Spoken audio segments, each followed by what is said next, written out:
7h47, de volta com Folha no Ar, primeira edição, e no programa de hoje nós temos o prazer de receber a candidata Natália, ela que fez aí uma votação extraordinária no primeiro turno, e ela nunca havia concorrido a cargo eletivo nenhum, e né, veio pelo PSOL com mais de 11 mil votos, ficando com uma diferença de pouco mais de 1.000 votos, conforme já disse aqui no primeiro bloco o Aloysio Abreu Barbosa, do candidato da máquina, o candidato à reeleição, o Rafael Diniz. Com tudo isso, ela se torna, né, o destaque aí desse primeiro turno, a revelação desse primeiro turno, e conversa com a gente nesta manhã, conversa também com os nossos telespectadores do streaming aqui no Face. Natália, muito bom dia, né? Parabéns aí pela sua votação, seja bem-vinda ao Folha no Ar, primeira edição. Muito obrigada, Cláudio, bom dia, Aloysio. Bom dia a todos também que nos veem e nos escutam. Bom dia, Natália. Bom dia de novo, Cláudio. Bom dia, ouvinte, telespectador pelo streaming. Natália, você não foi só a revelação da eleição, como se gerou muito interesse essa entrevista aqui no grupo aqui do programa. Tem várias perguntas para você aqui. E como interatividade... Perdão? Não, que ótimo. Que ótimo.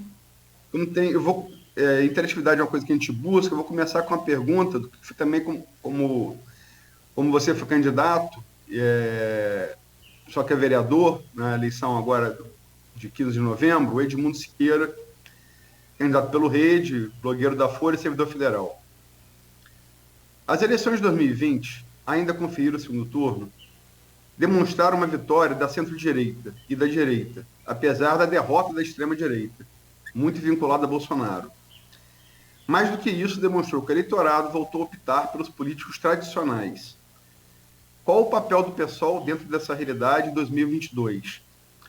O avanço do PSOL nessas eleições significou um maior diálogo com o brasileiro médio, menos restrito à academia? Sim, eu acho que inclusive avaliando a situação de Campos, né? Mas não só Campos, no Brasil inteiro o pessoal amplia as suas bancadas e a sua participação, elege a bancada mais diversa, né, enquanto partido, diversa por colocar negros, né, pessoas trans, para dentro dos cargos eletivos, o que é muito importante para a gente, ser um saldo muito positivo. E a gente enxerga que o partido tende a crescer, né? Ou seja, 2022... essas eleições municipais agora já apresentaram, em alguma medida, uma derrocada para o bolsonarismo, né? Não é todo, mas em alguma medida ele se enfraqueceu nos municípios. E isso é muito importante, isso é muito relevante. A gente vê aqui em Campos os 3 principais candidatos que reivindicavam o bolsonarismo mais enfaticamente, eles estão lá para trás, né? Então, assim... Isso é muito importante e é muito significativo também para uma população que quase 70% vota Bolsonaro em 2018. E o PSOL, ele amplia sua bancada. Agora no Rio a gente tem 7. O vereador mais votado no Rio é o Tarcísio Mota. Então isso é motivo de muita felicidade também. Disputou ali, né, com o Carlos Bolsonaro. Ganha do Carlos Bolsonaro, que até então era campeão de votos. Ainda é forte essa presença, mas a gente vem ampliando. E acredito que em 2022 a nossa participação será ainda melhor. Acredito muito nisso. Que para o legislativo a gente vai ampliar mais. Pode falar, Natália, desculpa. É isso, assim, eu vejo isso com muitos bons olhos. E não é um movimento que está acontecendo só aqui. Mas pela América Latina a gente tem, né, alguns... Eu chamo de ventos da esperança. Eu acho que esse processo está acontecendo, sabe? Assim, o apreço pela verdade, que é um sentimento que se contrapõe ao bolsonarismo, é uma postura diante da vida e das relações que também se contrapõe a esse bolsonarismo, que é maior do que o Bolsonaro. Quando eu falava isso num debate, algumas pessoas me olharam meio assim, Mas eu falei, pois é, o bolsonarismo, na verdade, é esse sentimento de não apreço pela verdade, de espalhar as fake news, de não comprometimento com a realidade. Eu acho que isso tá diminuindo. E essas eleições marcaram isso. Quando eu decido me candidatar, eu penso muito seriamente na minha segurança, na minha vida, porque ser de esquerda é você temer pela sua vida, permanentemente. Então, você vê parlamentares ameaçadas, como é o caso da Thalíria, que precisou trocar de cidade, hoje não se sabe mais onde ela vive, porque ela está ameaçada, ela precisou pedir justiça e apoio de segurança externamente, porque o Brasil não confere. Então, decidir me candidatar nesse contexto de avanço da extrema-direita era bem complicado.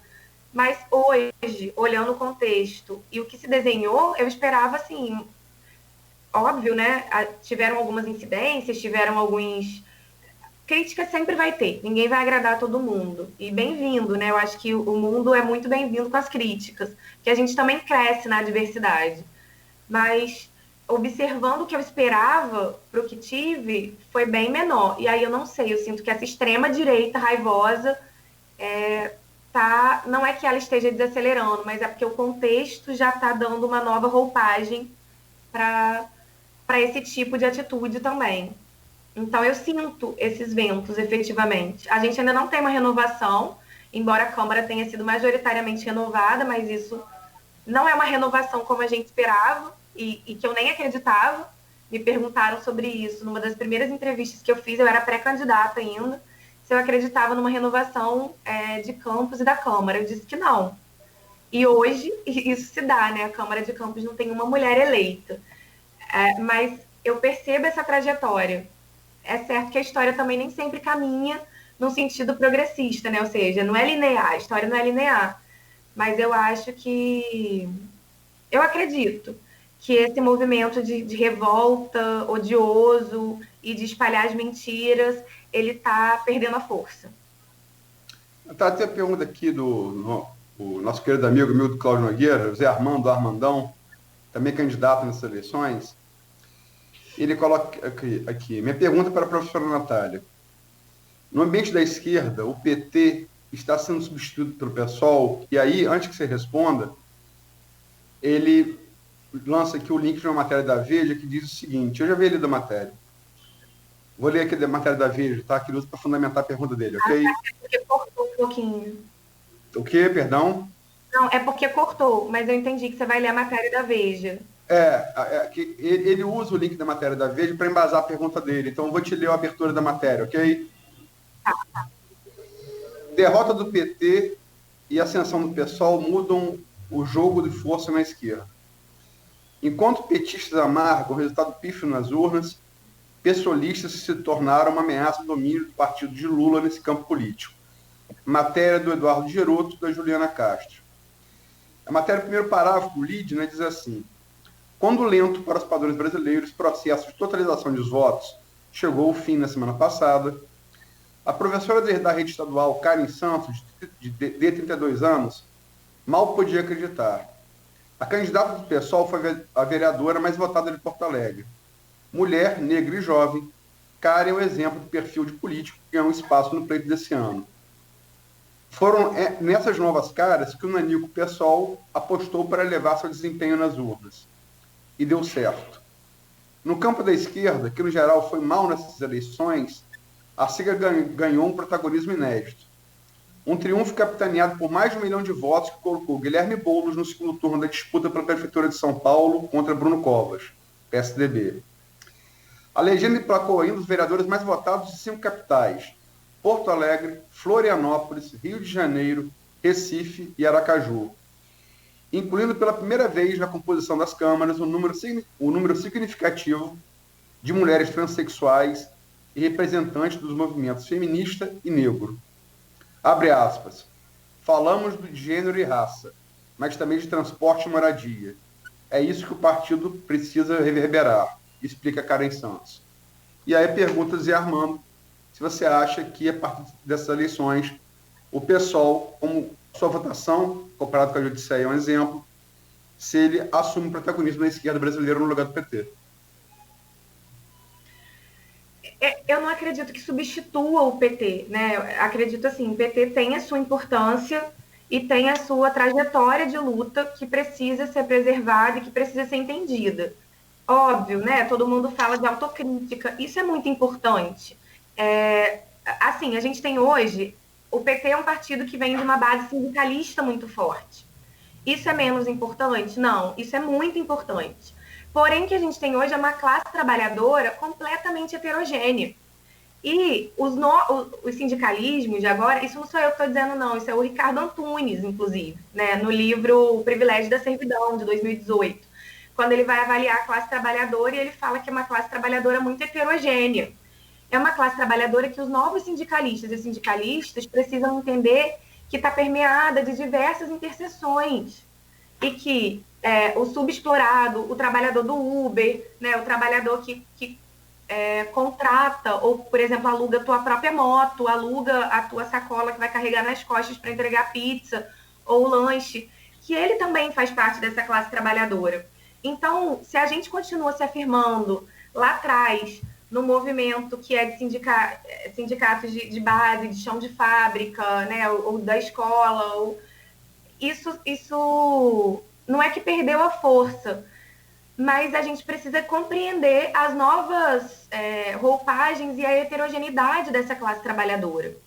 E interseção é fundamental para entender a classe trabalhadora. Quando eu falava no início, né, a princípio, de raça e de feminismo, né, ou de gênero, que é esse conceito das ciências sociais que tenta entender essas desigualdades entre homens e mulheres, e alguém me disse assim, isso é muito academicista, por exemplo, para jogar num debate. Aí eu falei, gente, isso não é. E a gente vai ver por que não é. Porque aumentou em 55% os casos de denúncia na DEAN, né, no início do ano. Isso antes da pandemia. Depois da pandemia, o quadro de violência contra as mulheres aumentou enormemente. Então, falar de gênero não é uma coisa menos importante. Quando a gente olha para o perfil de vulneráveis da nossa cidade, que são dados da SECAD, do CAD único, né, ou seja, o perfil da assistência, que é o público hoje mais vulnerável em Campos dos Goytacazes, que são esses 45 mil em extrema pobreza, quem é esse perfil? É preciso que a gente busque saber quem é, né? Quem são essas pessoas que vivem em extrema pobreza? O dado da SECAD vai te mostrar quem são. 70% quase são mulheres negras, né? Então, assim, isso não é menos importante, né? O debate racial, porque o racismo ele é estrutural e o machismo também é estrutural, não são coisas menos importantes ou sumárias de serem colocadas. E aí consideram o pessoal, às vezes, um partido identitarista, que se pega só essas questões. E eu digo, não se pega só essas questões, mas faz a interseção e articula. Olha os dados dos 45 mil de extrema pobreza. Raça, classe, gênero, raça, classe. Então, a gente precisa fomentar a luta de classes, entender quem são os trabalhadores hoje mais explorados, e aí sim fazer esse debate de por que a exploração se dá mais acentuadamente sobre mulheres e mulheres negras. Então, quando o pessoal percebe isso, e eu acho que isso é muito importante nesse novo movimento, é perceber que esses debates eles se cruzam e entender quem é a classe trabalhadora hoje, para poder pautar uma luta que realmente atenda a população mais explorada e a população mais vulnerável. Então, eu acho que isso não é só uma sacada, né, assim, genial do pessoal, mas é efetivamente compreender quem é hoje esse perfil mais vulnerável. E aí, não é dar voz, porque ninguém dá voz a ninguém, mas é fazer dessas pessoas também terem palco. A minha eleição, eu considero que seja também expressiva na cidade de Campos, por isso, esse é um dos motivos, né? Eu não sou uma mulher branca, eu sou uma mulher que trago traços negros e indígenas, eu sou uma mulher jovem e eu sou uma mulher que luta e que tenta fazer essas todas as interseções aí possíveis para poder entender quem é hoje essa classe trabalhadora e esse perfil mais explorado. Então, eu não acho que tenha uma substituição. Eu acho que o pessoal ele enxerga os momentos da atualidade e as temáticas que perpassam as lutas e os enfrentamentos da classe trabalhadora, que não é só essa questão tradicional. E eu acho que isso garante essa nova roupagem, talvez essa percepção de que a gente esteja substituindo como uma figura de nova representatividade na esquerda. Mas é importante que outras figuras também surjam e que entendam esse movimento contemporâneo. E eu acho que o pessoal, ele enxerga isso, né? Natália, eu falei na abertura do programa que eu fiz um painel para tentar entender o primeiro turno, né, as várias questões, né? A complexidade da questão de campus, o problema é grave. Você tem uma miséria que aumentou muito de um lado e o orçamento que encolheu muito do outro, e a conciliação disso entre necessidade humana e possibilidade aritmética, talvez seja o grande dilema da cidade, independente de quem quer que seja o prefeito.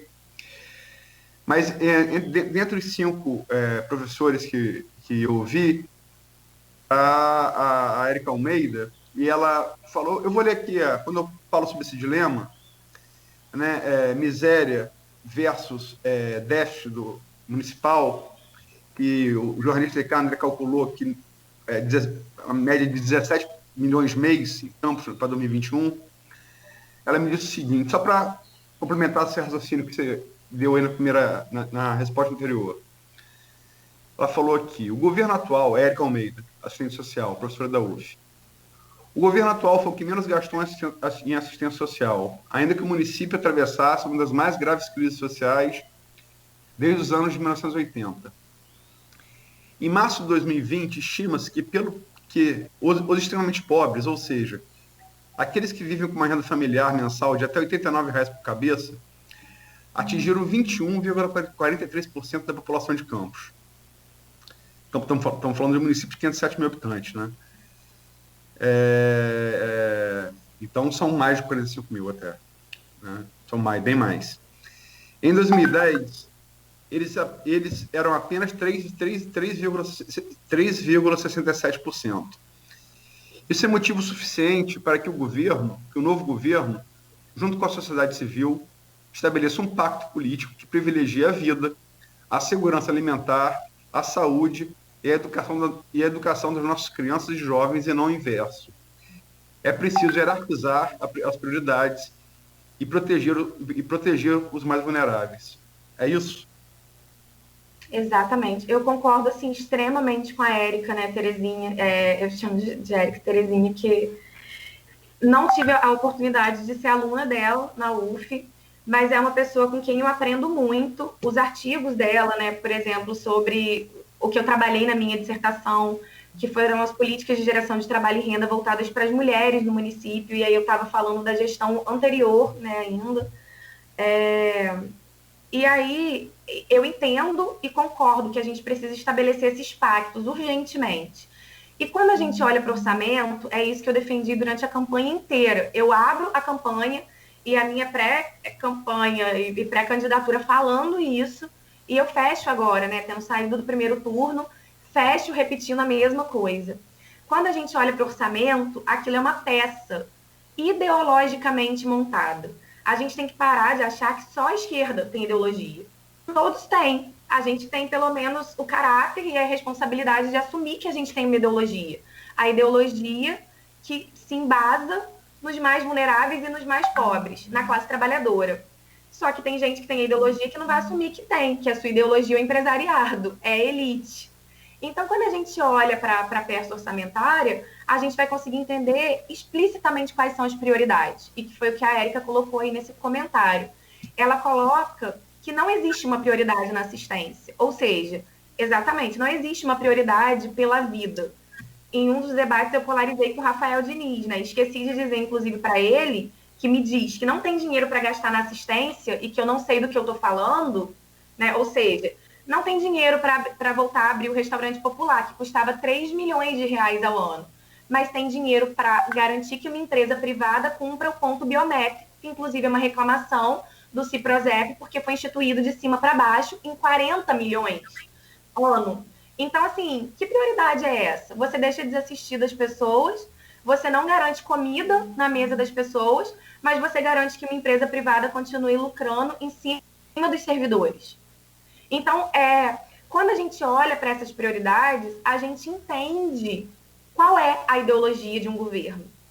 E é por isso também que a gente se coloca contrário aos outros dois que estão agora. Eu sei que a gente vai falar disso mais para frente, mas a gente vai chegar lá, né, ainda. Mas quando isso acontece, isso demonstra um descaso com a população mais pobre do município.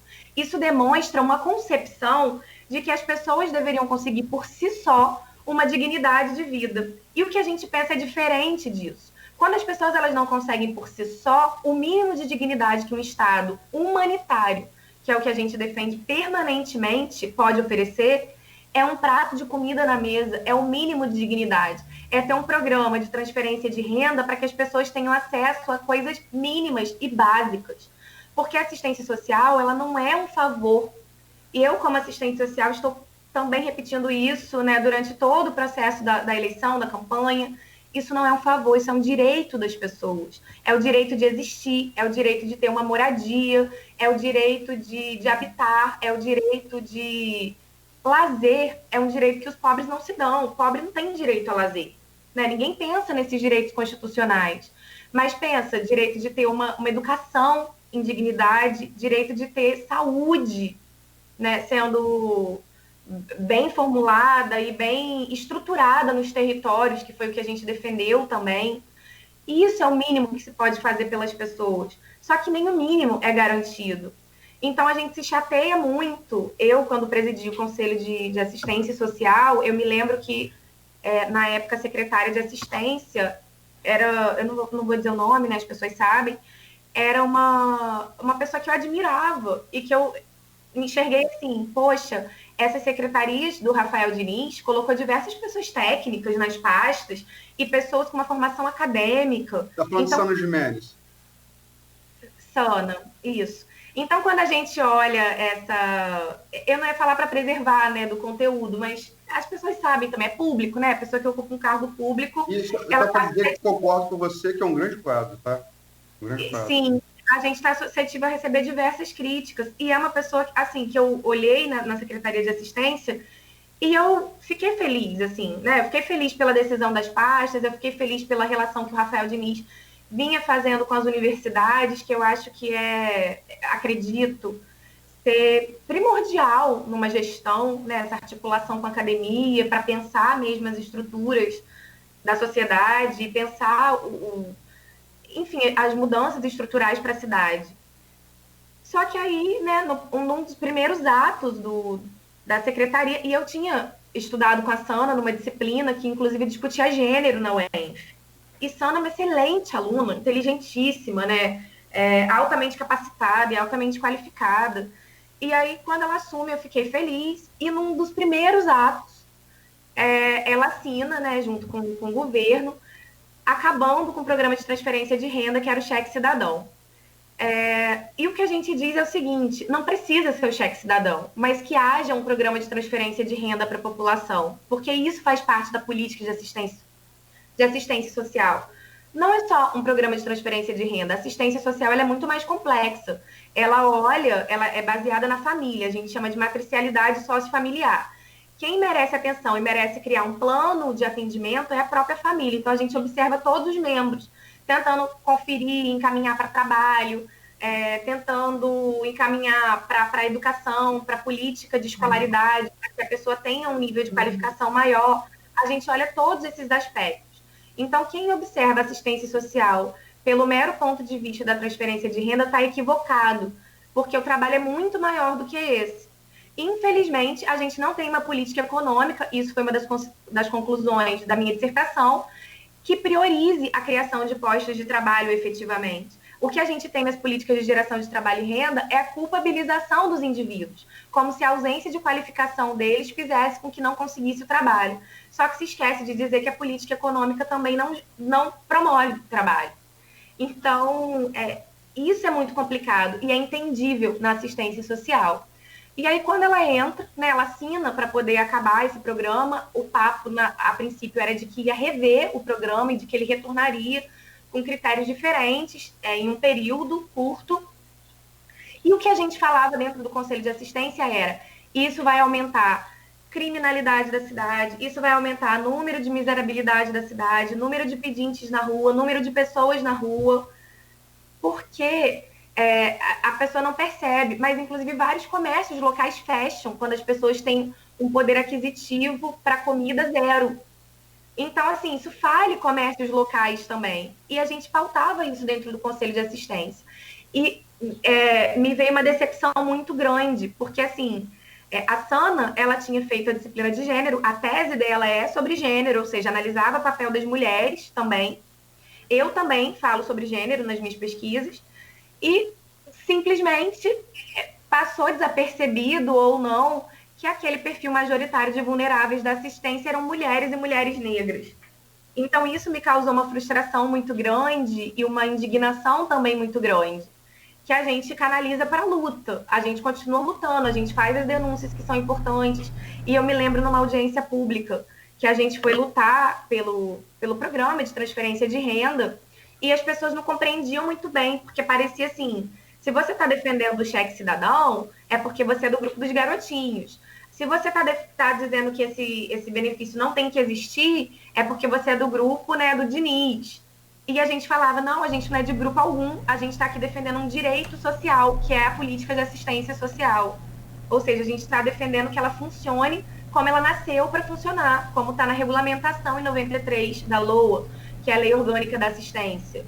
Então, essas questões passaram, me parece, ou desapercebida, ou porque a ideologia desse governo era uma outra e as prioridades eram outras.